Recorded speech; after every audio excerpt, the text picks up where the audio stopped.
బాత్రూంలో ఈ 8 వస్తువులు ఉంచితే 8 విధాలుగా దరిద్రం మిమ్మల్ని వెంటాడుతుంది. పొరపాటుగా కూడా అద్దం పెట్టుకోకూడదు. స్నానశాలలో శయనగృహంలో కూడా చాక్లెట్లు పెట్టుకుంటూ ఉంటారు. ఆ వస్త్రం లేకుండా స్నానం చేస్తే కుష్ఠవ్యాధి వస్తుంది. శుభమస్తు. శ్రీరామ జయం.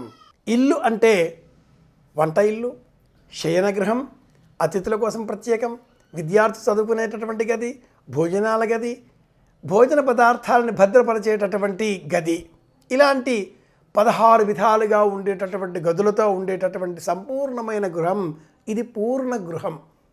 ఈ 16 విధాలుగా ఉండేటటువంటి గదులలో పూజాగృహం కూడా ఒకటి అండోయ్. కానీ ఎక్కడా ఇందులో స్నానగృహం అనేది ఉండదు. కోపగృహం కూడా ఉంటుంది అన్నట్టు.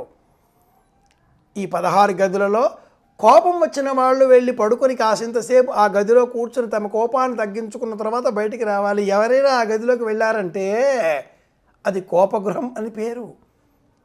కైకేయి కూడా అలాంటి కోపగృహంలో ఉండింది అని రామాయణం చెబుతుంది. కానీ ఈనాడు మనమంతా కూడా బాత్రూమ్ అని పిలుస్తూ ఉంటాం. స్నానశాల ఇది గృహంలో లేదు. ఇంటికి దూరంగా తాకకుండా ఆగ్నేయం వైపు కానీ తూర్పు వైపు కానీ ఉండాలి అంటుంది వాస్తుశాస్త్రం. ప్రాచ్యాం స్నానగృహం పయోదధి గృహం అంటుంది శాస్త్రం. ఈనాటి కాలంలో తప్పనిసరి కాబట్టి ఇంటింట తప్పనిసరిగా అటాచ్డ్ బాత్రూమ్ అన్న పేరుతో మరో పేరుతో మనం బాత్రూమ్ నిర్మాణం చేసుకుంటున్నాం. బాత్రూంలో 8 రకాల వస్తువులు ఉండకూడదు. 1 పొరపాటుగా కూడా అద్దం పెట్టుకోకూడదు. ఈనాడు అద్దం పెట్టుకుంటున్నాం. 2 దువ్వెన పెట్టుకోకూడదు, దువ్వెన పెట్టుకుంటున్నాం. 3 తడి వస్తువులు, తడి దుస్తులు బాత్రూంలో పొరపాటుగా కూడా ఉండకూడదు, అవి కూడా అక్కడే పెట్టేస్తున్నాం. 4 బాత్రూంలో పెట్టకూడనటువంటి వస్తువులలో దేవతా సంబంధితమైన చిత్రపటాలు కూడా 1. వెర్రి పెరిగిపోయి పిచ్చి ముదిరిపోయి రోకిలి బండని తలకు చుట్టండి అన్నట్లుగా ప్రతి గదిలో కూడా దేవతాగృహం పెట్టుకునేటటువంటి వాళ్ళు ఈనాటి కాలంలో బాత్రూంలో తలుపు వైపు కూడా ఒక స్వామివారి చిత్రపటం అంటించో అలంకరించో స్నానం చేయగానే ఓ మొక్కు పట్టేసుకుంటున్నాం అని అడిగి నమస్కారం చేసుకుంటున్నాం అంటూ ఉంటారు. అలా చేయకూడదు. ప్రధానంగా ఉండకూడనటువంటి ఈ 4తో పాటుగా 5వది అతి ముఖ్యమైనది ఉండకూడనటువంటిది పాదరక్షలు. ఈనాటి కాలంలో బాత్రూంలోకి వెళ్ళాలి అంటేనే మనం పాదరక్షలు వేసుకుని వెళుతున్నాం, కొత్త వ్యాధులు తెచ్చుకుంటున్నాం. వీటన్నింటిలో ఉండే అంతరార్థం ఏమిటి అంటే స్నానం చేసేటటువంటి చోట గోవిందేతి సదా స్నానం, గోవిందేతి సదా జపం, గోవిందేతి సదా ధ్యానం, సదా శ్రీ గోవింద కీర్తనం. ఇది శాస్త్ర ప్రమాణం. గోవిందేతి సదా స్నానం. స్నానశాలలో స్నానం చేసేటటువంటి చోట గోవింద గోవింద గోవింద అంటూ గోవింద నామస్మరణ చేయాలి.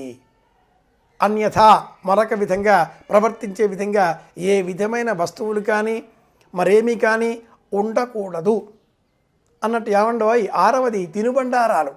మరికొంతమంది స్నానశాలలో శయనగృహంలో కూడా చాక్లెట్లు పెట్టుకుంటూ ఉంటారు. షుగరు బీపీ ఉంది కాబట్టి కళ్ళు తిరిగి పడిపోతామేమో అన్న భయంతోనట. కొన్ని ఇళ్లలో నేను గమనించాను. తినుబండారాలు పెట్టుకోకూడనటువంటివి. 7, 8 ఈ వస్తువుల జాబితాలో పొడి వస్త్రాల దొంతరలు బాత్రూముల్లో పెట్టుకోకూడదు. అసలు పొడి వస్త్రాన్ని ఆ బాత్రూంలో తీసుకువెళ్ళకూడదు.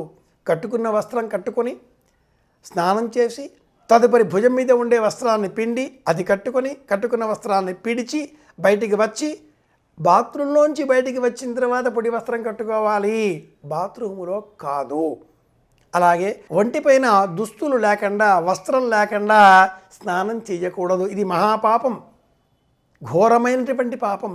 నా నిష్ఠీవేత్ నా వివసన స్నాయాత్ గుహ్యో వా ఏషో అగ్ని అంటుంది శాస్త్రం. ఇది గుహ్యం పరమంలోకే గుహ్య భాగంలో అగ్నిహోత్రం ఉంటుంది. దుస్తులు లేకుండా వలవలు లేకుండా వస్త్రం లేకుండా స్నానం చేస్తే కుష్ఠవ్యాధి వస్తుంది అంటుంది వేదం. కనుక అలా పొడి వస్త్రాల దొంతరలు బాత్రూంలో లేదా స్నానం చేసేటటువంటి చోట అట్టి పెట్టుకోకూడదు. చివరిది 8వది అతి ముఖ్యమైనది బాత్రూంలో తప్పనిసరిగా ఉండవలసింది కుంకుమ, సుమంగళ ద్రవ్యం. పూజ పూర్తి కాగానే ఇలా మనం దేవతారాధన చేస్తామో అలాగే స్నానం పూర్తి కాగానే కాసింత కుంకుమ, పసుపు ఇలా అలదుకొని రావాలి. ఇది తప్పనిసరిగా ఉండవలసినటువంటిది.